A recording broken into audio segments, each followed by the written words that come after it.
Hi everyone, welcome to my YouTube channel. ಎಲ್ಲರೂ ಹೇಗಿದ್ದೀರಾ? ಚೆನ್ನಾಗಿದ್ದೀರಾ ಅಂತ ಅಂದ್ಕೊಂಡಿದ್ದೀನಿ. ತುಂಬ ದಿನ ಆದಮೇಲೆ ವಿಡಿಯೋ ಅಪ್ಲೋಡ್ ಮಾಡ್ತಾ ಇದ್ದೀನಿ. ಮಂತ್ರಾಲಯಕ್ಕೆ ಹೋಗಿದ್ದೆ, ಸ್ವಲ್ಪ ವಿಡಿಯೋ ಮಾಡಿ ಹಾಕ್ತಾ ಇದ್ದೀನಿ. ಯಾರು ಕೂಡ ವಿಡಿಯೋ ಸ್ಕಿಪ್ ಮಾಡಿದೆ ಕೊನೆ ತನಕ ನೋಡಿ. ಇನ್ನೂ ಯಾರೆಲ್ಲ ನಮ್ಮ ಚಾನಲ್ನ ಸಬ್ಸ್ಕ್ರೈಬ್ ಮಾಡ್ಕೊಂಡಿಲ್ವೋ ಪ್ಲೀಸ್ ಸಬ್ಸ್ಕ್ರೈಬ್ ಮಾಡ್ಕೊಂಡು ನೋಡಿ, ಸಪೋರ್ಟ್ ಮಾಡಿ. ನೋಡಿ, ಇದು ಮಂತ್ರಾಲಯದ್ದು ರೈಲ್ವೆ ಸ್ಟೇಷನು. ಬೆಳಗ್ಗೆ 5:30 ಆಗಿತ್ತು. ನಾವು ಮೈಸೂರಿಂದ ಸಂಜೆ 6:30ಗೆ ಒಂದು ಟ್ರೈನ್ ಇದೆ, 6:30ಗೆ ಬಿಟ್ಟಿದ್ದು. ಬೆಳಗ್ಗೆ 5:30ಗೆ ಮಂತ್ರಾಲಯ ತಲುಪಿತ್ತು. ಅಲ್ಲೆಲ್ಲ ಸ್ನಾನ ಮಾಡಿಕೊಂಡು ಲಗೇಜ್ ಇಟ್ಟು ನಾವು ಹೊರಡುವಾಗ 6:30 ಆಗಿತ್ತು. ನೋಡಿ ಸೂರ್ಯ ಹೇಗೆ ಕಾಣಿಸ್ತಾ ಇದ್ದಾರೆ ಅಂತ. ನೋಡಿ ಎಷ್ಟು ಚೆನ್ನಾಗಿದೆ. ಹೂವೆಲ್ಲ ತುಂಬ ಚೆನ್ನಾಗಿತ್ತು. ಇದು ರೈಲ್ವೆ ಸ್ಟೇಷನ್ ಮುಂಭಾಗ. ಇಲ್ಲಿ ನಾವು ರೈಲ್ವೆ ಸ್ಟೇಷನಿಂದ 50 ರೂಪಾಯಿ ತೊಗೊಳ್ತಾರೆ ಒಬ್ಬೊಬ್ಬರಿಗೇ. ಒಬ್ರು 17 ಕಿಲೋಮೀಟ್ರು ಅಂದರು, ಒಬ್ರು 20 ಕಿಲೋಮೀಟ್ರು ಅಂತ ಹೇಳಿದರು. ಚೆನ್ನಾಗಿತ್ತು. ನಾವು ನೋಡಿ ಆಟೋದಿಂದ ಇಳಿದು ಮಂತ್ರಾಲಯ ಅಂದರೆ ರಾಘವೇಂದ್ರ ಸ್ವಾಮಿ ಇರುವಲ್ಲಿಗೆ ನಡ್ಕೊಂಡು ಹೋಗ್ತಾ ಇದ್ದೀವಿ. ಇದೆಲ್ಲ ಆಚೆ ಈಚೆ ಸೈಡ್ ಇರೋದೆಲ್ಲ ಕೃಷ್ಣ ಹೇಗೆ ಹುಟ್ಟಿದ್ದು ಅಲ್ಲಿಂದ ಹಿಡಿದು ಪಿಕ್ಚರ್ಸ್ ಇದ್ದಾವೆ. ಅಂದರೆ ದೇವ್ರದ್ದು ಏನೇನೆಲ್ಲ ಇದೆ ಅದೆಲ್ಲ ಹಾಕಿದ್ದಾರೆ ಕೃಷ್ಣದ್ದು. ತುಂಬ ಚೆನ್ನಾಗಿತ್ತು ನೋಡ್ಲಿಕ್ಕೆ ಮಾತ್ರ. ಒಂಥರ ಗಡಿಬಿಡಿ ಇಲ್ಲ, ಏನೂ ಇಲ್ಲ. ತುಂಬ ಆರಾಮದಲ್ಲಿ ಸುತ್ತಾಡಿಕೊಂಡು ನೋಡ್ಕೊಂಡು ಬಂದಿದ್ದೀವಿ. ಅಂದರೆ ತುಂಬ ಬಿಸಿಲಿತ್ತು. ಎಷ್ಟು ನೀರು ಕುಡಿದ್ರೂ ಸಾಕು ಅಂತ ಅನ್ನಿಸ್ತಾ ಇರಲಿಲ್ಲ. ತುಂಬ ನೀರು ಆಗ್ತಾಯಿತ್ತು, ಅಷ್ಟು ಬಿಸಿಲಿತ್ತು. ನೋಡಿ, ನಾವಿಲ್ಲಿ ಸರತಿ ಸಾಲಲ್ಲಿ ಹೋಗಿದ್ದು. ಅಂದರೆ ನನಗೆ ಸಿಗಂದೂರು ಚೌಡೇಶ್ವರಿ ಬಿಟ್ಟರೆ, ಚೌಡಮ್ಮ ದೇವಿ ಬಿಟ್ಟರೆ, ಇಲ್ಲೇ ದೇವ್ರನ್ನ ತುಂಬ ಹತ್ತಿರದಿಂದ ತುಂಬ ನಿಧಾನವಾಗಿ ನೋಡಿದ್ದು ಅಂದರೆ ರಾಘವೇಂದ್ರ ಸ್ವಾಮಿಗಳನ್ನು ಚೆನ್ನಾಗಿ ನೋಡಿದ್ದು. ಎಲ್ಲ ಕಡೆ ಅಂದರೆ ಹೋಗಿ ಹೋಗಿ ಹೋಗಿ ಅಂತಿರ್ತಾರೆ, ಇಲ್ಲಿ ತುಂಬ ಹತ್ತಿರದಿಂದ ದೇವರನ್ನು ನೋಡಿದಂಗೆ ಆಯಿತು.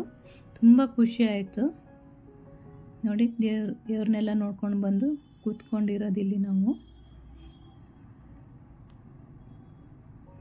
ತುಂಬ ಜನ ಇದ್ರು, ದೀಡ್ ನಮಸ್ಕಾರ ಹಾಕ್ತಾಯಿದ್ರು. ನೋಡಿ, ದೊಡ್ಡ ದೊಡ್ಡ ಫ್ಯಾನು. ಒಳಗೆಲ್ಲ ತುಂಬ ಚೆನ್ನಾಗಿದೆ, ತಂಪಿತ್ತು. ಅಂದರೆ ಹೊರಗಡೆ ತುಂಬ ಸೆಕೆ. ಎಷ್ಟು ಜನ ಇದ್ದರು ಅಂದರೆ ಆರಾಮಾಗಿ ದೇವರನ್ನು ಹತ್ತಿರದಿಂದನೇ ನೋಡ್ಬೋದು. ನೋಡಿ ಎಷ್ಟು ಚೆನ್ನಾಗಿದೆ ಅಂತ ಹೇಳಿ. ನೋಡುವಾಗ್ಲೇ ಖುಷಿ. ಅಂದರೆ ತುಂಬ ಜನ ಫೋಟೋ ಎಲ್ಲ ವಿಡಿಯೋ ಎಲ್ಲ ಮಾಡ್ಕೊಳ್ತಾ ಇರ್ತಾರೆ. ಅದ್ರ ಮಧ್ಯದಲ್ಲಿ ನಾನೊಂದು ಸ್ವಲ್ಪ ತೊಗೊಂಡಿರೋದು.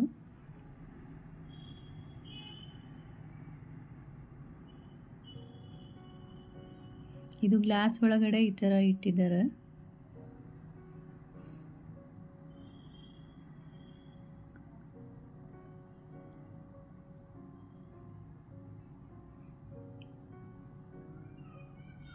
ನೋಡಲಿಕ್ಕೆ 2 ಕಣ್ಣು ಸಾಲ, ಅಷ್ಟು ಚೆಂದ ಇದೆ. ಹತ್ತಿರದಿಂದ ಅಂತೂ ರಾಘವೇಂದ್ರ ಸ್ವಾಮಿ ನೋಡುವಾಗ ತುಂಬ ಖುಷಿ ಆಯಿತು. ಆರಾಮದಲ್ಲಿ ಕೈ ಮುಗಿದು ಬೇಡ್ಕೊಂಡು ಸಹ ಬರ್ಬೋದು. ನೋಡಿ, ಹೀಗೆ ಕುತ್ಕೊಂಡಿದ್ದಾರೋ ಅನ್ಬೇಕು, ಆ ಥರ ಕಾಣಿಸ್ತಾ ಇದ್ದಾರೆ. ಮತ್ತು ಮ್ಯೂಸಿಯಮ್ ಇತ್ತು ಅಲ್ಲೆಲ್ಲ. ಒಳಗಡೆ ಮೊಬೈಲ್ ತೊಗೊಂಡು ಹೋಗೋಂಗಿರಲಿಲ್ಲ. ತುಂಬ ಚೆನ್ನಾಗಿತ್ತು. ಓದಲಿಕ್ಕೆ ತುಂಬ ಇತ್ತು. ಅಂದರೆ ನಮಗೆ ಓದ್ತಾ ನಿಂತ್ಕೊಂಡ್ರೆ ಮತ್ತು ವಾಪಸ್ ಊರಿಗೆ ಬರೋಕ್ಕಾಗಲ್ಲ. ಹಾಗೆ ನೋಡಿಕೊಂಡು ಬೇಗ ಬಂದಿದ್ದು. ನೋಡಿ, ಇಲ್ಲಿ ಕೋತಿ ಅಂದರೆ ಆಂಜನೇಯ. ನೋಡಿ, ಬಾಳೆಹಣ್ಣು ಹೇಗೆ ತಿಂತಾ ಇದ್ದಾರೆ ಅವರು. ಮತ್ತೆ ಎಲ್ಲ ನೋಡಿಕೊಂಡು ಹೊರಗೆ ಬಂದು ನಾವು ಮನೆಯಿಂದನೇ ತಿಂಡಿ ತೊಗೊಂಡು ಬಂದಿರೋದು. ತಿಂಡಿ ಎಲ್ಲ ತಿನ್ಕೊಂಡು ಆದಮೇಲೆ ಮತ್ತು ಒಬ್ಬೊಬ್ಬರಿಗೆ 150 ರೂಪಾಯಿದಂಗೆ ಆಟೋದಲ್ಲಿ ಕರ್ಕೊಂಡು ಹೋಗ್ತಾರೆ. ಅವ್ರು ಹೇಳಿದರು ಸ್ಲಿಪ್ಪರ್ ಎಲ್ಲ ಇದೆ. ಹಿಂದೆ ಒಂದು ಊರಿದೆ ನೋಡಿ, ಹಸುವಿಗೆ. ಇದೆಲ್ಲ ನೋಡಿ ಶ್ರೀಕೃಷ್ಣನ ಲೀಲೆಗಳು. ಸ್ಲಿಪ್ಪರ್ ಏನು ಹಾಕೊಳ್ಳೋದು ಬೇಡ, ಆಟೋದಲ್ಲಿ ಹೋಗಿ ಬರೋದು ಅಂತ ಕರ್ಕೊಂಡು ಹೋದರು. ಅಲ್ಲಿ ನೋಡಿದರೆ ಕಾಲು ಕೆಳಗೆ ಇಡಲಿಕ್ಕೆ ಬರಲ್ಲ, ಅಷ್ಟು ಕಾಲು ಸುಡ್ತಾ ಇತ್ತು. ಹಾಗಾಗಿ ಒಂದು ದೇವಸ್ಥಾನ ಒಂದು ನೋಡಲಿಲ್ಲ, ಮತ್ತು ಎಲ್ಲ ಕಡೆ ನೋಡ್ಕೊಂಡು ಚೆನ್ನಾಗಿ ಬಂದ್ವಿ. ಮತ್ತು ಲಕ್ಷ್ಮೀ ವೆಂಕಟೇಶ್ವರ ದೇವಸ್ಥಾನದ ವಿಡಿಯೋ ಮಾಡ್ಕೊಳ್ಳಲಿಲ್ಲ. ಇಲ್ಲಿ ಲಕ್ಷ್ಮೀ ವೆಂಕಟೇಶ್ವರ ದೇವಸ್ಥಾನ ಇದೆಯಲ್ಲ, ಅದು ರಾಘವೇಂದ್ರ ಸ್ವಾಮಿಗಳೇ ಪೂಜೆ ಮಾಡ್ತಾ ಇದ್ರಂತೆ ನೋಡಿ. ಇದು ಆಂಜನೇಯ, ಹೋಗುವ ದಾರಿಯಲ್ಲಿ ಫಸ್ಟ್ ಸಿಗೋದು. ಫಸ್ಟು ಲಕ್ಷ್ಮೀ ವೆಂಕಟೇಶ್ವರ, ಆಮೇಲೆ ಆಂಜನೇಯ. ಇದು ಪಂಚಮುಖಿ ಆಂಜನೇಯ ದೇವಸ್ಥಾನ. ಅಂದರೆ ಇಲ್ಲಿ ಸಹ ಅವ್ರು ಸರಿ ತೋರಿಸಲಿಲ್ಲ, ಸರಿ ಹೇಳಿಲ್ಲ, ಇಲ್ಲಿ ಇದಿದೆ ಅಂತ ಹೇಳಿ ಹಾಗೆ ಮುಂದೆ ಕಳಿಸ್ಬಿಟ್ರು. ನೆಟ್ಟು ಸರಿ ನೋಡಲಿಕ್ಕೆ ಆಗಲಿಲ್ಲ ನಮಗೆ. ಚೆನ್ನಾಗಿದೆ. ಈ ದೇವಸ್ಥಾನದ ಹತ್ರನೇ ಲಕ್ಷ್ಮೀ ದೇವಸ್ಥಾನ ಇದೆ. ಕಾಲು ತುಂಬ ಸುಡುತ್ತೆ ಅಂತೇಳಿ ಹೋಗಲಿಲ್ಲ ನೋಡಲಿಕ್ಕೆ. ಚೆನ್ನಾಗಿದೆ ಅಂತ ದೇವಸ್ಥಾನ. ಅದಕ್ಕೆ ನೀವು ಹೋಗುವಾಗ ಸ್ಲಿಪ್ಪರ್ ಹಾಕ್ಕೊಂಡೇ ಹೋಗಿ. ಅವ್ರು ಹೇಳ್ತಾರೆ ಬೇಡ ಬನ್ನಿ ಅಂತ ಹೇಳಿ. ನಾವು ಫಸ್ಟ್ ಟೈಮ್ ಹೋಗಿರೋದಲ್ಲ, ಹೌದಾ ಅಂತೇಳಿ ಬಿಟ್ಟು ಹೋಗಿರೋದು. ನೋಡಿ ಎಷ್ಟು ಚೆನ್ನಾಗಿ ಆಟ ಆಡ್ತಾ ಇದ್ದಾರೆ ಎಲ್ಲರೂ. ಇದು ಆಂಜನೇಯನ ಪಾದ. ತುಂಬ ಬಿಸಿಲು ಮಾತ್ರ. ಇದು ರಾಘವೇಂದ್ರ ಸ್ವಾಮಿಗಳ ಇದ್ದ ಮನೆ. ತುಂಬ ಚೆನ್ನಾಗಿದೆ. ಒಳಗಡೆ ಹೀಗಿದೆ.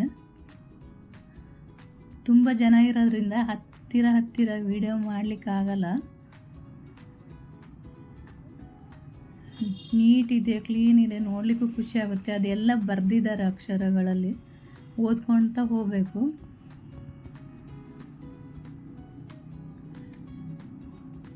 ನೋಡಿ,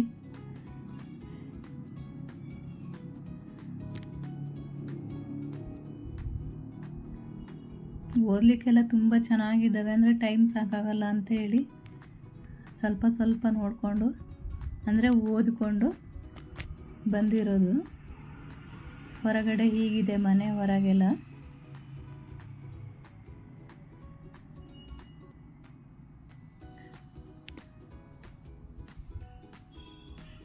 ಇದು ಮಾಂಚಾಲ, ಅಂದರೆ ಏಕಶಿಲಾ ಬೃಂದಾವನ. ಮಾಂಚಾಲಮ್ಮ ದೇವಿ ಅಂತಾರಲ್ಲ, ಅದು ಸಹ ಇದೆ. ಇಲ್ಲಿ ಕೈ ಕಾಲೆಲ್ಲ ತೊಳೆದು ಮತ್ತು ದೇವರಿಗೆ ನಮಸ್ಕಾರ ಮಾಡಿ. ಇದು ತುಂಗಭದ್ರಾ ನದಿ.